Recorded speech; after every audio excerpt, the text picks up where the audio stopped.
আপনি তো মন খারাপ হলে এই গান শুনে দেখেছেন অনেকবার, মন খারাপ হলে এটাকে সেটাকে দেখেছেন অনেকবার, মন খারাপ হলে ছাদের মধ্যে উঠে দেখেছেন অনেকবার, মন খারাপ হলে নদীর পাড়ে গিয়ে দেখেছেন অনেকবার, মন খারাপ হলে বন্ধু বান্ধবের সাথে আড্ডা মেরে দেখেছেন অনেকবার। এমনও তো মন খারাপ হয় বন্ধুদের সাথেও কথা বলার আগ্রহ থাকে না। আমি শ্রদ্ধার সাথে একটা অনুরোধ করব, যখনই দেখবেন মনটা বেশি খারাপ হয়ে গিয়েছে, একটা কাজ করবেন, শুধু একটা কাজ, সেটা হচ্ছে সমস্ত কিছুকে পিছনে ফেলে যাই নামাজটা পিছিয়ে রবের দরবারে সিজদায় চলে যাবেন, রবের দরবারে সিজদায় চলে যাবেন। সুবহানাল্লাহ, রবের দরবারে সিজদায় চলে যান। হ্যাঁ, কিচ্ছু পড়ার দরকার নাই, আপনার কিচ্ছু বলার দরকার নাই, কপালটা রবের দরবারে লাগাই রাখেন, নাকটা মাটিতে লাগাই রাখেন, নাকটা মাটিতে লাগাই রাখেন, হাতটা মাটিতে লাগাই রাখেন, নিজের মন ব্রেন সবকিছুকে রবের দরবারে ঝুঁকাই দেন।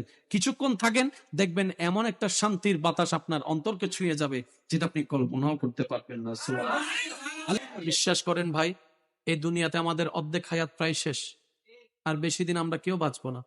অনেক চেনা মুখ চলে গিয়েছে, যাদের সাথে আর কখনো দেখা হবে না এই দুনিয়ায়। আল্লাহ চাহে তো হয়তো হাসরের ময়দানে দেখা হবে। কত ভালোবাসার চেহারা হারিয়ে গেছে, কত প্রিয় মুখ হারিয়ে গিয়েছে, কত চেনা চেহারা হারিয়ে গেছে, এমন ভাবে হারিয়েছে এখন আমাদের মনেও পড়ে না। আজকে যেরকম আমার, আপনার, আমাদের, ওদের কথা মনে পড়ে না, এক সময় এই দুনিয়া ঠিক তেমনি ভাবে আপনার আমার কথা ভুলে যাবে, মনে রাখবে না। আমি সেজন্য একটা কথা বলি, দুঃখ কষ্ট যন্ত্রণা জীবন যতদিন আছে এগুলা থাকবেই থাকবে, এগুলা থেকে পালানো যায় না ভাইয়া, এগুলা থেকে পালানো যায় না। আপনার যখন মনে হয়, আমার যখন মনে হয় এই দুঃখ কষ্ট থেকে বেঁচে যাওয়ার জন্য মৃত্যুবরণ করাটাই ভালো, মরে যাওয়াটাই ভালো। একটা কথা মনে রাখবেন, আমি মরে গেলেও দুনিয়ার কোনো লস হবে না, আপনি মরে গেলেও দুনিয়ার কোনো লস হবে না। এই দুনিয়া আপন গতিতে চলতেই থাকবে, কারো কথা কেউ মনে রাখে নেই, কারো কথা কেউ মনে রাখবে না। আপনি মরে যদি যেতে চান আপনি মরতে পারেন, এটা আপনার ব্যক্তিগত ব্যাপার, কিন্তু আপনি যেটার জন্য মরবেন সে কষ্টটা হচ্ছে 10 ডিগ্রি, আর আপনি যেখানে যাচ্ছেন মৃত্যুবরণ করে সুইসাইড করে, এটা হাজার হাজার গুণ বড় ডিগ্রি। তো 10 ডিগ্রি থেকে বাঁচার জন্য 1000 ডিগ্রির আগুনে জাপ দেওয়াটা কি বুদ্ধিমানের কাজ নাকি বোকামির কাজ? আর করে বলেন না। দুনিয়াতে যখন কোনো দুঃখ কষ্ট লেগে মনে আঘাত লাগে, তখন কারো না কাউকে জড়াই ধরে হলে একটু কান্না করে হালকা হওয়ার সুযোগ, কারোর সাথে শেয়ার করে একটু হালকা হওয়ার সুযোগ, কিন্তু ওই কবরে কষ্ট পাইলে কারোর সাথে শেয়ার করার সুযোগ, কাঁধে মাথা রাখার সুযোগ, বুকে মাথা রাখার সুযোগ। সেজন্য আমি সবার উদ্দেশ্যে বলবো, এই দুনিয়াটা, এই দুনিয়ার জীবনটা আল্লাহর দেওয়া একটা নিয়ামত।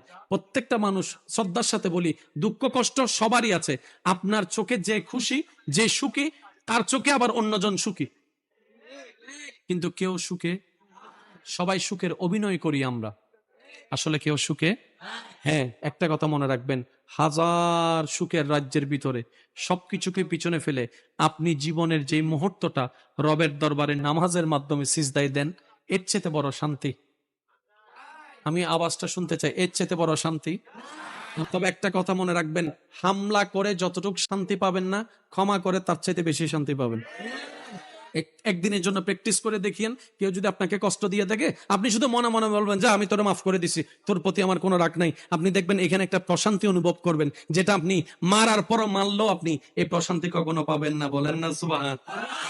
আল্লাহর একজন ওয়ালি, আল্লাহর একজন বন্ধু নৌকা পথে এক জায়গায় যাচ্ছেন, ওই নৌকার মধ্যে কিছু বকাটে ছেলেরা আছে না, কিছু বকাটে ছেলেরা যা তা বাসায় যেমন তেমন আনন্দ করতেছে।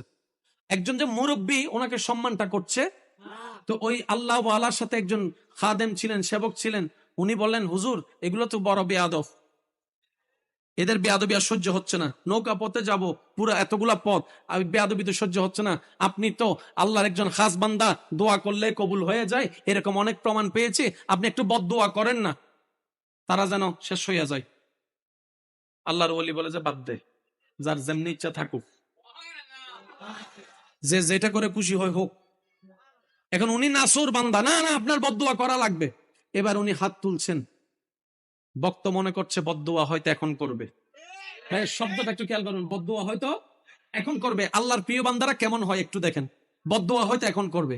এবার উনি রবের দরবারে বিখ্যাত দুইটা হাত তুলে বলে, মাওলা, ওরা দুনিয়াতে যেমন আনন্দ উল্লাস করতেছে, হাসি মুখে আছে, আল্লাহ পরকালেও তোদেরকে তুমি হাসি খুশি রাখিও। আরেকটু জোরে বলেন না সুবহানাল্লাহ। ও আল্লাহ, এই বান্দাগুলা দুনিয়াতে যেরকম বন্ধু বন্ধু মিলে হাসি খুশি আছে, চেহারায় আনন্দের ভাব, পরকালও তাদেরকে তুমি হাসি খুশি রাখিও।